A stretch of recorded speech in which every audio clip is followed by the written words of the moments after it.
It turns out a lot of the things we've heard for years about health and wellness just are not backed up by science. Dr. Jeffrey Sterling is the author of Behind the Curtain Volume 2, a peek at holiday life from within the ER.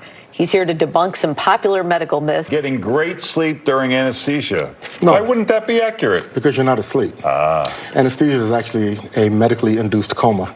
Sleep is a state of rest and recovery where you file your memories off, you rest your muscles, you dream a little bit. There are stages. In anesthesia, you aren't doing anything but being out. Kind of like when you cut off your computer, nothing going on. So when you wake up, you aren't feeling refreshed. I heard this for years from my mother, that cracking my knuckles will make them bigger and then give me arthritis. Actually, arthritis is the inevitable disease. It's your bones. The only thing that causes arthritis is aging. Not the only thing, but the main thing. But in this example, cracking your knuckles is putting pressure on the fluid that surrounds your joints.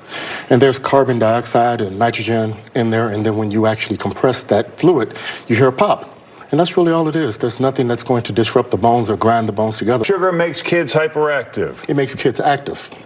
Glucose is a fuel, so it gives you energy. And that's kind of like confirmation bias or expectation bias, I should say. You kind of expect your kids to be active, so when you see it like, oh, there's hyperactive. But there have been plenty of studies that have shown that there's absolutely no correlation between hyperactivity, ADHD, and just having candy or sugar. They just get active because they have energy. Interesting. That goes way back to about 1890, where there was a neurologic lecture that said that we don't function at our full capacity. So words matter. Kind of extrapolated that from saying, well, we only use 10% of our brain. Nothing could be further than from the truth. We use all of our brain all day, every day, just not at the same time. And the best way to understand that is this. Think about a stroke. If you have a stroke anywhere in your body, you become pretty much unable to use some part of your body, which goes to show that if you weren't only using all of your brain, then you'd be able to accommodate.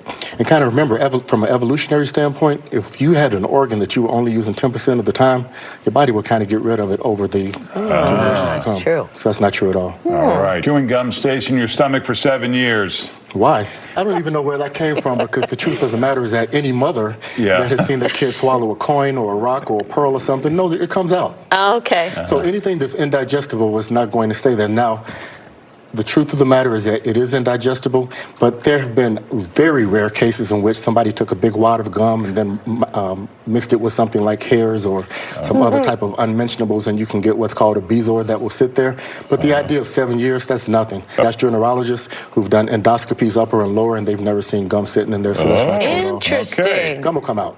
All right. My mother always said you can't go outside with your hair wet. You'll catch a cold, you'll get pneumonia.